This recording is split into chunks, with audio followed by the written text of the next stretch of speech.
নমস্কার। আমার দাদু হারিয়ে গেছে। তার নাম হচ্ছে নন্দদুলাল ঘাটা, বাড়ি কামালডিহি। তো তিনি হচ্ছে সকালবেলা 8:30 থেকে নিখোঁজ। তো তাকে খুঁজে পাওয়া যাচ্ছে না।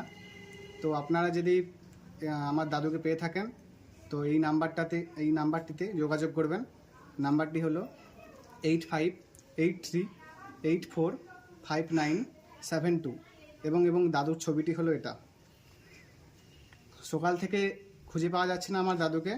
দাদুর নাম নন্দদুলাল ঘাটা। তিনি হচ্ছে বোবা, কথা বলতে পারে না। তো আর সকালবেলা বেরিয়েছিল 8:30 নাগাদ। আর হচ্ছে একটা হাফ প্যান্ট হয়তো রঙ হচ্ছে কালো রঙের, আর বেটে করে একটু আছে, আর পুরো রোগা, আর গলায় একটা গামছা ঝুলিয়ে আছে। তো আপনারা যদি খুঁজে পান তো এই নাম্বারটিতে অবশ্যই যোগাযোগ করবেন। নমস্কার।